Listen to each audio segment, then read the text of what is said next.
I am not here to pass any moral judgment.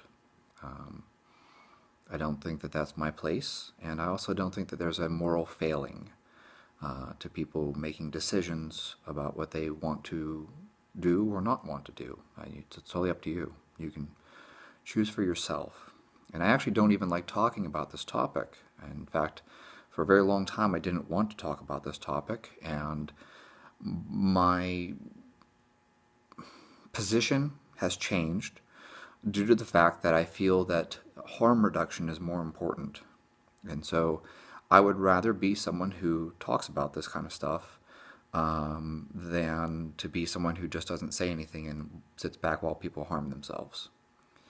So I am very fortunate that I went to Pitt, and I had some amazing, absolutely incredible professors, and I also worked with some just like the best doctors you could probably ask for. I mean, I can't begin to tell you how grateful I am that I just happened to be at the right place at the right time. And I met people like Thomas Jaffe, who, if you're familiar with the Boston paper that everyone likes to talk about, the 600 milligram paper, Dr. Thomas Jaffe co-authored multiple papers with Boston, and unfortunately he's now passed, but John Chrysler was another individual that I had many conversations with, and Dr. Chrysler absolutely just amazed me with his knowledge. And I specifically was talking to Dr. Chrysler about pituitary adenomas. It's a type of tumor. It's not brain cancer. I think I've talked to you guys about the fact that my focus of research that I was working on was oligodendroglioma. That's a very aggressive form of brain cancer. But of course, in the process of that, I got interested in other forms of brain cancer, glioblastoma, astrocytoma, and this weird thing called a pituitary adenoma, and some of them are called prolactinomas. And so that's something I talked to Dr. Chrysler about very extensively, and I learned a ton from him. So I'm very fortunate to have had great, I'm going to call them teachers. They taught me. And that being said, I'm going to make a comment here, and you're probably not going to like it, and it doesn't really matter, because I'm just trying to speak the truth when I talk about these things, and I want people to take a step back and think about things. I get messages from people, and they tell me that I'm doing OMAD, 1 meal a day, keto carnivore. So they're doing 1 meal a day keto carnivore diets. And I can't gain any more muscle, so I need to start using drugs. I don't know why they message me. I think because I've talked about doing keto and because I've talked about carnivore diets, I think people think that somehow I don't know, I'm going to fix this for them. And they're like, I think I'm going to start using growth hormone. And I'm like, why? And they're like, oh, because the guy at my gym, he uses growth hormone and he's fucking huge. And I'm like, he's probably on a lot more than just growth hormone. Like, you don't get, quote, fucking huge from taking growth hormone. There's no amount of growth hormone that's going to make you into big Rammy. You got to take other things with it. Oh, well, I don't want to take anything else with it. Okay, then you're not going to get that effect from growth hormone. What if I start taking Winstrol? Well, Winstrol is an anabolic steroid. Oh, I didn't know that. Okay. Well, what if I start taking this or that? They start naming things. And I'm like, right, so that's a 19-nor. What's that? Well, I'm going to start using folistatin, because there's a guy at my gym who uses folistatin, and he's like enormous, man. He's the biggest guy I've ever seen. Pretty sure he's using something other than just folistatin. Okay? And then people tell me, well, I don't understand how that can possibly be.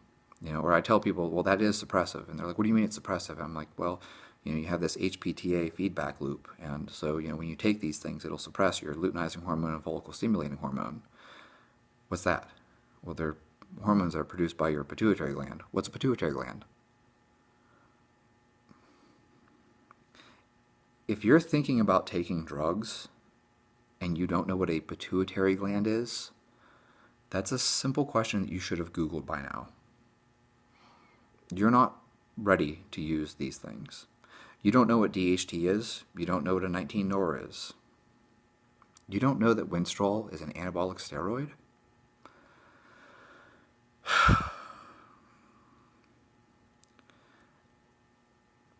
I understand that everyone has to start somewhere, right? People don't know what these things are. But for God's sake, like, do some research, do some reading, like, buy a textbook. Okay, I don't expect you to have the level of knowledge and understanding of neurosteroids. That's something that I studied very extensively in trying to understand how glucocorticoids affect the brain during treatment of oligodendroglioma. That was actually what I was focused on, was the glucocorticoid therapy. If you guys know anything about brain cancer, they use things like dexamethasone. It reduces the swelling in the brain. So glucocorticoid therapy is what I was actually really focusing on, which means that you have to start understanding lots of things besides just the glucocorticoids themselves. There's a huge cascade of other effects that happen in the brain, from estrogen and testosterone and pregnenolone and DHEA and all this stuff like that. Moving forward, though, okay, when you ask me a question and then I tell you, it suppresses the pituitary gland, and you're like, what's a pituitary gland? Like, you're not ready to even be having this discussion. So, there's that I want to cover. The next part that I want to get into here, and this is the second half of this, is this whole thing of like, I'm doing OMAD Keto Carnivore, and I can't gain muscle. And I'm like, why are you doing OMAD Keto Carnivore if your goal is to get huge? Guys are like, I want to be the biggest ever. I want to be fucking huge. Then stop doing one meal a day. Stop fasting. Stop doing keto, and stop doing carnivore. I don't know what to tell you. I mean, guys are like, I want to get bigger. Then fucking eat. And have some goddamn carbs. Like, where does this come from? I'm going to eat one meal a day, so you're fasting, 23 hours a day, and you're doing keto, and you're doing carnivore. And you think that's the secret to getting huge? Name one person who stepped on the Olympia stage eating nothing but meat. I know, someone will be like, well, Sergio Olivia. Yes, and you know what? He was eating nothing but horse meat at the end of his career, right? That's not how he built the mass in the first place, though, okay? When you hear someone talking about how, John Meadows was eating nothing but egg whites at the very end of his cut, that's not how he gained the mass. He didn't gain the mass eating nothing but egg whites. He was eating nothing but egg whites for the last couple weeks leading up to the show so he could step on stage as lean as possible. That wasn't how he built the muscle. That wasn't how he built the mass, okay? Even the same thing for, like, Vince Gironda. Go read the goddamn books, guys. Like, this maximum definition diet and stuff like that where you're eating nothing but meat. Yeah, guess what? Like, the whole steak and eggs diet, that was a cutting diet. Vince wasn't telling people eat nothing but steak and eggs to gain mass. That was for you to cut. That was for you to get lean, right? Eating nothing but eggs, that wasn't for you to get as huge as possible. That was for you to get as lean as possible, okay? Read through. Vince Gironda recommended eating carbs and stuff like that. If you were trying to get big, if you're trying to gain mass, he wasn't telling people don't eat any carbs. No, the no carb stuff was for people who were cutting, okay? If you're trying to get as big as possible, you need to eat more than one meal a day, okay? And you probably should be having a pretty good whack of carbs because insulin actually does have a lot of benefits. It'll also improve your training. So when guys tell me my goal is to get as big as possible, and then they're like, I also eat one meal a day and it's keto, then I'm like, what the fuck are you doing? Like, why are you even talking to me about drugs? Like, you have no business even discussing that. It's absurd to me. So if you're going to get as big as possible, maybe start doing 3 meals a day and having some carbs in each of those meals. Then you can push it to 4 meals a day and then 5 meals a day. And basically, I'm going to quote Justin Harris here, not literally quote him word for word, but basically the point is you're going to push food. You're going to eat as much meat and rice as you possibly can for as many meals a day as you can without losing your mind, okay? That's the secret to getting big. The secret to getting big is that these guys ate a lot of meat and rice over and over and over again, and they lifted heavy, and they did it for like 10 years. That's what they did. It's not a magical formula. There's no, I think it was Vigorous Steve who made a comment that people think they can take a handful of Dianabol and wake up, looking like a bodybuilder overnight. And it's like, yeah, people think that this stuff is magical. It isn't. You got to put in 10 years of eating meat and rice, meat and rice, meat and rice, meat and rice over and over and over again, and coming in and doing just squats and deadlifts and presses and curls and leg extensions and you name it. You're basically just going to keep lifting and eating. That's how you get big. You don't get big from fasting. Like that doesn't even make any goddamn sense. Think about that. I'm going to get huge by not eating. Okay. Good luck with that. So, this video is 2 parts. One, you have no business messing with these things if you don't even know what a pituitary gland is, if you don't know what luteinizing hormone is, if you don't know what follicle stimulating hormone is. You have no business messing with this stuff. I try to discourage people from using it. That's my position. People are like, what do you recommend I take? And I'm like, I recommend you don't take anything. That's my recommendation. I recommend you don't take anything. But certainly if you don't know what a pituitary gland is, then you definitely shouldn't be taking anything. And then additionally, okay, if you're doing 1 meal a day and you're doing keto carnivore and you're like, I can't gain any more muscle, then maybe it's time for you to start eating a little more food, having some more frequent meals, having some carbohydrates, maybe expand your palate, maybe learn something from bodybuilders, as I keep trying to tell people. Like, eat like a bodybuilder. There's a reason why I tell people that. Like, if you want to gain mass, you want to gain size, pay attention to these dudes. They're eating up to 1,000 grams of carbs a day. There's a reason why. Like, I don't know what else I can say on this topic. Stop doing your OMAD Keto Carnivore. Stop looking for get quick result type ordeals, or whatever you want to call it. I'm going to take a bunch of pills and blow up overnight. Or I'm going to inject this thing and just blow up overnight. Does not work that way. Does not work that way. And especially if you have no idea what the hell you're doing, like, you're just going to cause harm. You just start injecting random shit and you don't even know what it is or how it works or what it does because some guy at the gym told you, whoa, this is what I take. Sure. If you know anything about bodybuilders, they're never going to tell you what they take. Most of these guys are like, oh yeah, I barely take anything. Meanwhile, they're on like 5 fucking grams of, a mixture of testosterone, DHT, and 19-nor, along with methylated compounds and shit. You have no idea what these guys are on. They're not going to tell you.